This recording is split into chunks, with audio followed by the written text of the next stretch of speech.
So have you been in a space at some point in your relationship where you're thinking things like, girl, you deserve so much better. Why should I put up with this?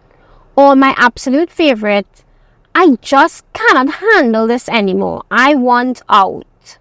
And what about when you get your friends involved and you give them the down low on your relationship or your marriage or some details of an argument in your relationship, and their best responses sound something like, girl, you deserve so much better. Forget him. He sounds toxic. You know what? I have a cousin who is single that I could set you up on. Or maybe you don't get those responses. Maybe the responses are a little more feminist. Something like, yeah, girl, all guys are like that. Forget about them and just do you. Okay, so just to clear things up from the beginning of this video, I am not that friend who will just give you the status quo, the narrative pushed by many women in society that he doesn't treat you good enough and you deserve better, without straight up analyzing to the core your own self and actions. I believe that every action has a reaction, and with sufficient clarity and education on relationship dynamics, you have the power to cultivate the relationship you've always wanted. The relationship you think right now is mediocre or toxic or substandard can be transformed with you knowing the right steps to take. It can be transformed into the best, most hot and irresistible partnership or connection that you have with the next human. While it's often said that everything is in God's hands, I've learned that God actually advocates for us to live our best lives. Whichever God you believe in, God, the universe, wants us to have our cake and eat it too. He wants us to have the hottest love life, all the happiness and abundance. I had the pleasure of running various businesses with my husband. And the stuff that I learned wasn't the things that I would have learned in school, obviously. I didn't do business subjects. I did sciences. And I did engineering.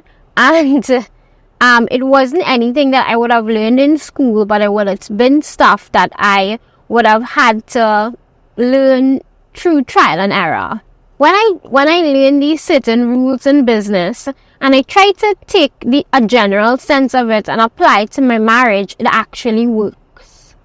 So let me give you a little idea of what I'm talking about. When you have a customer come up to you upset about the service that they received, the right move in business is always to apologize, right? Hear them out, hear what they were upset about, how it made them feel, and what exactly is the problem. And then your move will be not just to listen to them, but to figure out how to rectify it, how to make it all better, what to say in the right time, and then figure out how to improve. What you don't do in business is you definitely don't just blow them off or shut everything down and say, this business gonna close down because this one customer is a pain in my ass.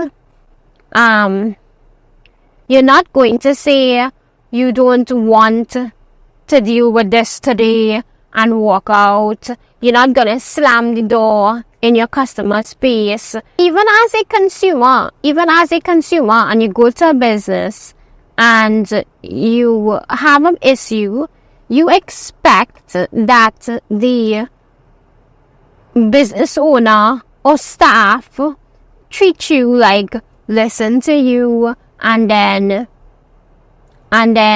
give you something in return. Like say, hey, no problem, we'll rectify this, blah, blah, blah, blah.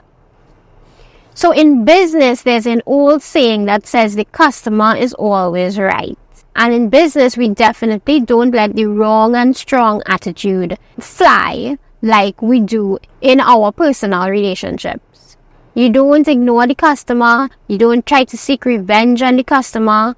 We know that those actions in business will definitely cause your your business to suffer. It's definitely not the protocols of a thriving business. Maybe a small shop, a small shop that will eventually close down anyways, but not a big, expanding, thriving business.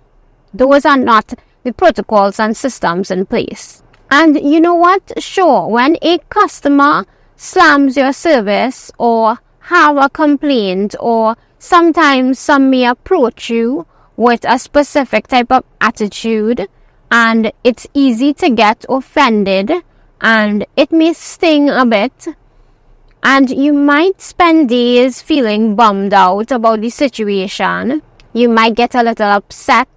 You might be depressed a bit about what the customer said if you take it personally.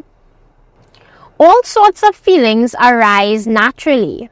How long you let that mess with you really depends on your bigger goals for the business.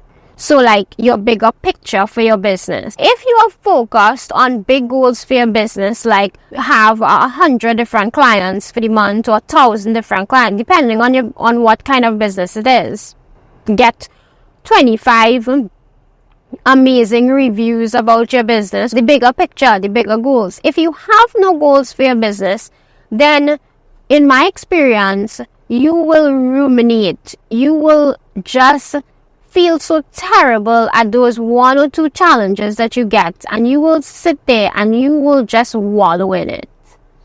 And it could cause you to give up the business, close down the business. It could damage you or steer you in the wrong direction of business.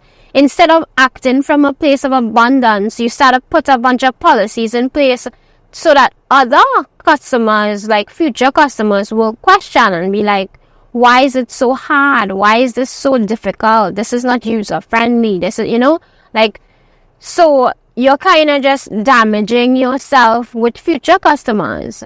When you wallow in your past experiences with difficult situations in business. Now, I know I spent a lot of time talking about business, and you're like, what does this have to do with me? Why are you talking about business? But I promise you that I'm now going to apply these laws to a relationship.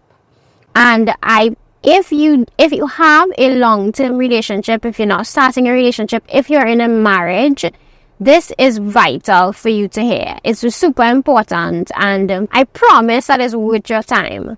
Especially if you're in a marriage or relationship and you desire a better life, that thriving life. So back to those grand business goals. If those goals are ambitious enough, then a little hiccup like an upset customer can blow over in a few hours. And you can rectify it without it having affecting your personal, your spirit, your spark. Let's say your goals are like to have the best service in the country or the region. Maybe it's a sales goal of 1 million a month. In business, these bigger goals give us an extra push. So that when you have a challenge, you're like, oh boy, let me just get through this quickly so that I could go on and really hit my target for the month or the year. Your every action and your everyday motions are geared towards growth and progress of your business, despite any challenges that might arise. But now, let's compare this to our relationship. If in our love lives, we promote or normalize the wrong and strong mentality, or are impatient and can't deal with this and convince ourselves that we are being mistreated because we only zoom in on the other person's actions and not ours, leaving out our actions and words conveniently, we slip into society's norm of demonizing men, that they are not treating us well, that we deserve better, that they are no good, he doesn't love me, I deserve better, I'm better off alone, this hurts me so bad, I can't take it, and I prefer to be alone or find another man who would value me for who I am. Those things are just some of the thoughts that we would have sometimes, females, be it a very young relationship or a very long-term old relationship. Once emotions run high, women just seem to have thoughts like this. And it's not unique. It's not anything unique. Culture, trend, society exposes us to this narrative. This is the female narrative of being a victim. And most of us, 99% of us, are not a victim. But we somehow slip into victim mode. Because in movies, our lives supposed to be extraordinary, and we think that the man should bring the extraordinary to our lives. And if he is not, we find little things and zoom into little things to make ourselves believe that he is not good enough, or we deserve better, or he doesn't love us, or some gap in there where we are the victim. But let's say somehow we use what we've learned in business and apply it to our love lives. Apply it to this one relationship that is the most important of all our relationships.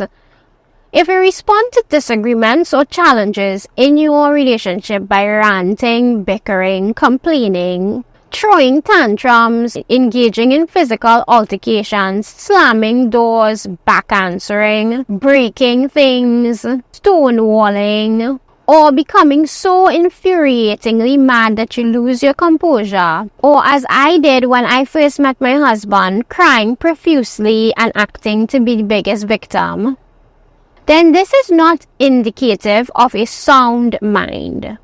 These are not the habits you want to build in your relationship if you want your relationship to grow and have a thriving future. So how you react to one fight, how you react to 2 fights, 3 fights, it becomes 4 fights, it becomes a habit, and it becomes the dynamic in which your relationship responds to disagreements or sorts disagreements out by having physical altercations, by screaming, by crying, by ignoring, one person ignoring the other person. If you do that a few times, it's a habit you're building in your relationship.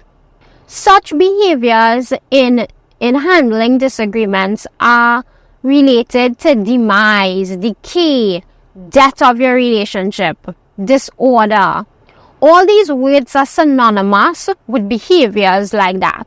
With enough reactions like that built upon each other, people in the relationship will start engaging in extreme behaviors like lying, cheating, concealing things, you name it. Whatever weird shit happens in a relationship, at the end of it, this type of reaction demonstrates a lack of self-awareness, sound judgment, and consciousness.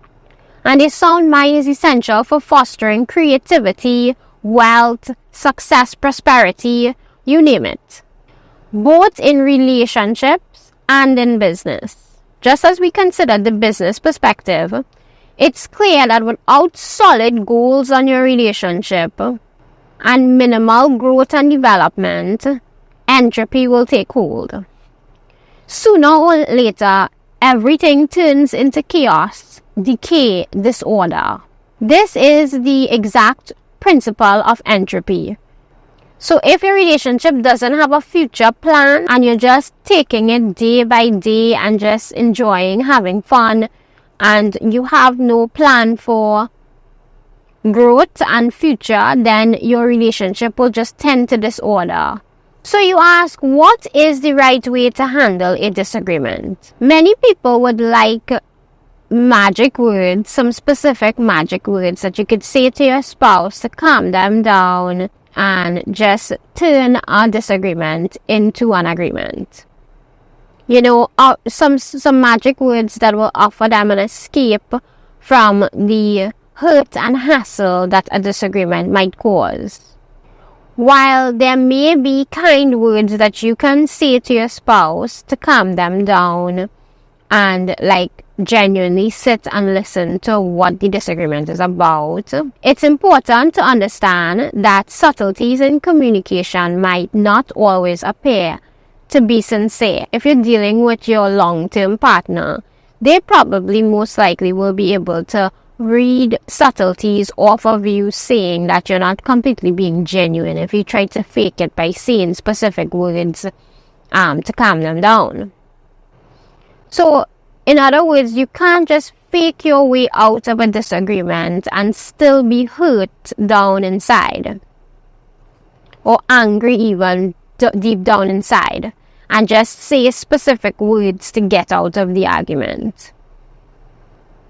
And that's why we are addressing this, because a thriving relationship isn't just about specific words that you could say to make an argument or a relationship go better. Relationships don't work like that. It's not about adhering to certain words. It's about cultivating the right mindset for a thriving relationship.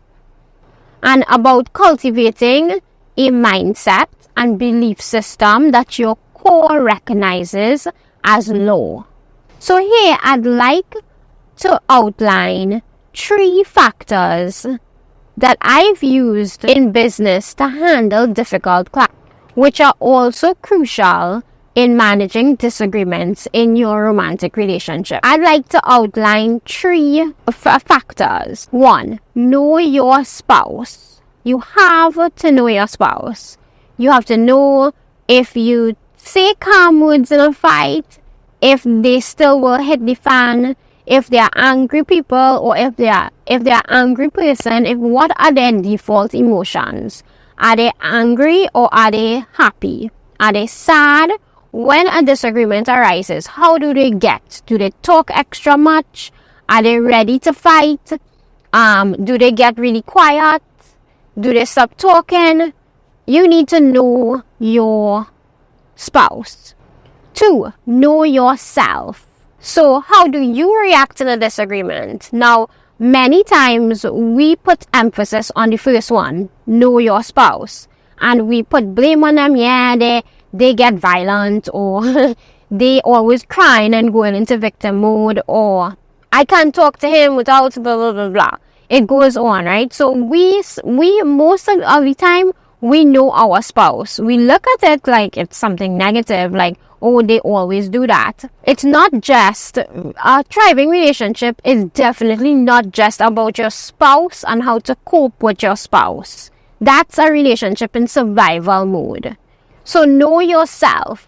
Know your bad qualities. Know what your spouse doesn't like. Know what triggers you. Know what triggers him from you.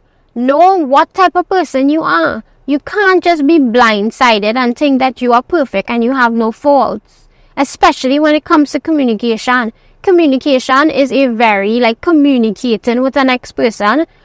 We communicate very nobly and very proper when it comes to business. But when it comes to relationship, our true lack of communication skills come out and show up in our intimate relationships. So know yourself. These factors I will definitely be doing separate videos on because it goes deep and I want to go deep on these topics.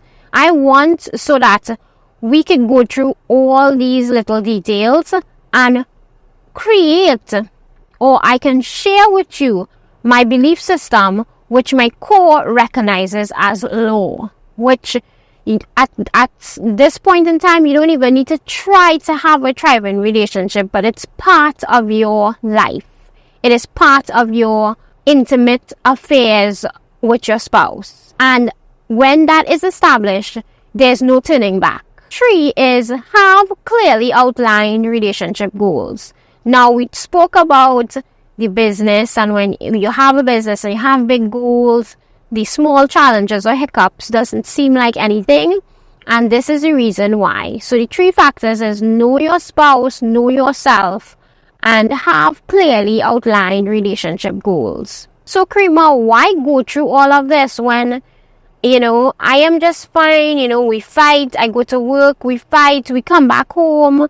And why do I need to go through all this mindset changes and changes in my core belief system? And why do I have to establish these things so that I could just get along with my spouse to have a thriving life?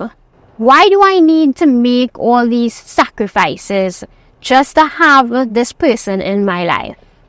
And whilst most people will call it sacrifices, it's not sacrifices. First of all, if you're calling it sacrifices, you're starting off on the wrong foot. It's not sacrifices. It's more like changes for a better you. It's growth. A big reason for failure of relationships is the philosophy that you have on your life, of your life. And a lot of people think that their philosophy is that they are themselves and they are stuck like that. But if you want a thriving life, your philosophy must be of growth. And if you don't believe in growth, then you won't ever get a thriving relationship.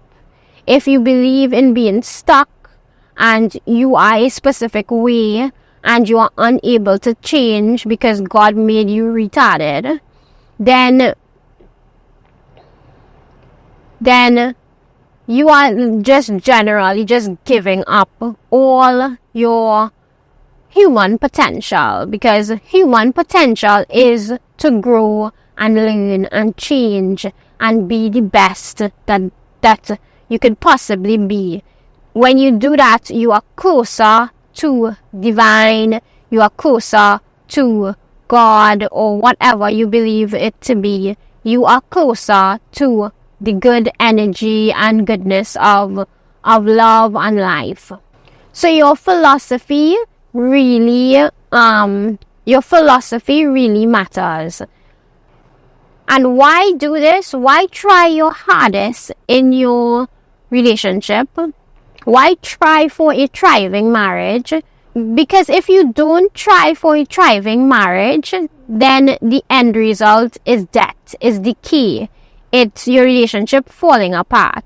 There is no, it's like you're surviving for a few minutes or a few years and then it ends in decay. It ends in death. It ends in you breaking up. It ends in a divorce. It ends in murder, suicide. It ends, whatever you think it ends in, it ends really badly. It ends in pain. It ends in sorrow.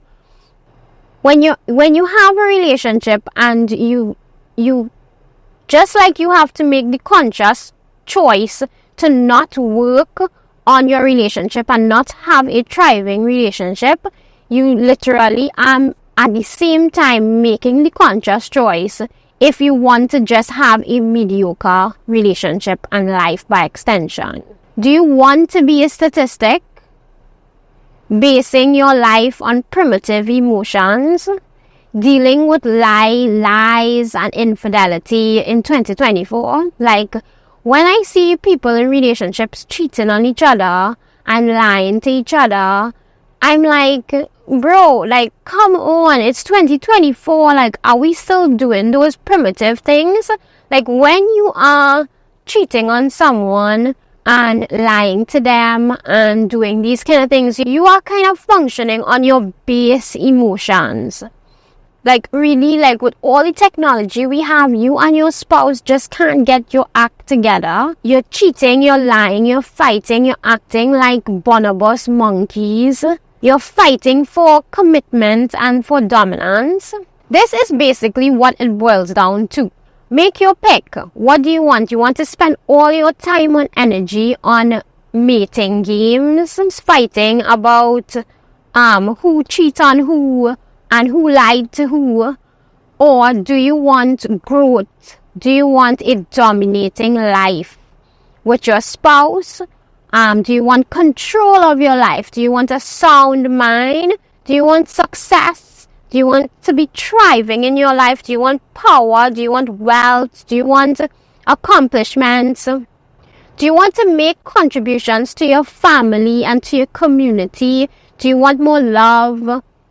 Then this is the way that it starts with your marriage or your intimate relationship.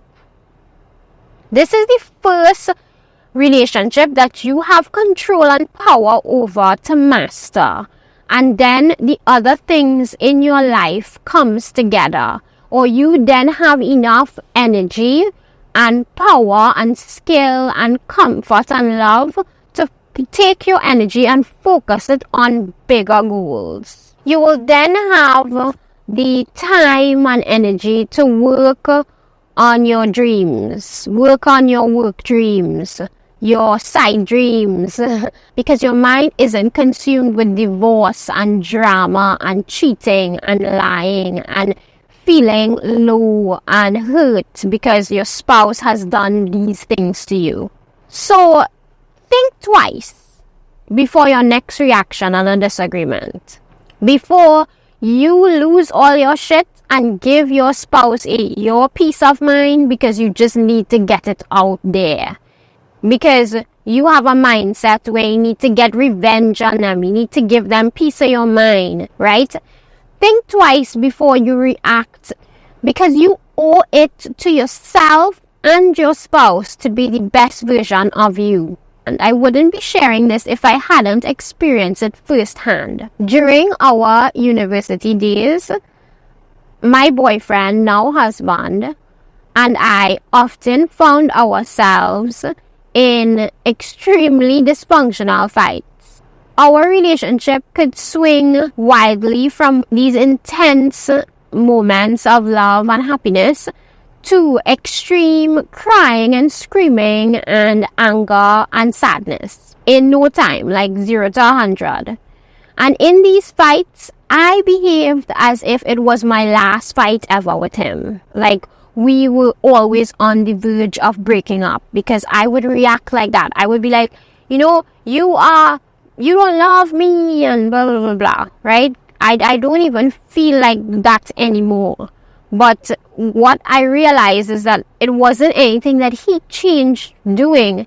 It was actually my mindset, because he was a really nice person, and he was doing all the things that any girl would have been like, yeah, you love me. But at that point in time, my mind was so warped with my mindset, and my default emotions were so weird that those are the things that I would come up to him and say to him, and would cause arguments. So I would do things like storm out of his car in the middle of nowhere and travel home during an argument. I would spend days in an argument crying, just on my bed crying. And I would often argue with him for things that he didn't even do yet. Girls can be crazy. The thing is, while love is a powerful motivator, it's not enough on its own to keep a relationship safe and thriving. If you let your unconscious habits lead the way, even if you deeply love someone, you might find yourself in a situation where your future with that person suddenly takes a turn for the worse. Watching movies on Netflix and going out drinking and other aimless activities are only temporary survival activities. These activities don't make your relationship thrive. These activities are solely for temporary survival of your relationship. Going out traveling and drinking, these are temporary survival activities, not something to make your relationship thrive. People give you advice like, don't stop dating, and always love each other, and keep God in the center. But I am here to tell you that dates don't keep you together. And when you fight and feel like you've been wronged by this person, how on earth are you just supposed to be like, I love you, and get back together without rectifying something or making a big change? And how are you supposed to say, well, let's put God in the center, when this person has violated you or hurt you in some way and you feel like they don't know anything about God? So all the cliche advice in 2024, I am translating for you. What it really means is to truly keep a relationship in thriving mode and not in survival mode. You really need to understand yourself, your partner, and you need to have clear goals of what you want out of life and your relationship. Clarity on these 3 factors are essential in you starting the transition from having your relationship in survival mode to thriving mode. And I know that you can definitely create a thriving relationship. If I can do it, if Clinton and I could do it, anyone can.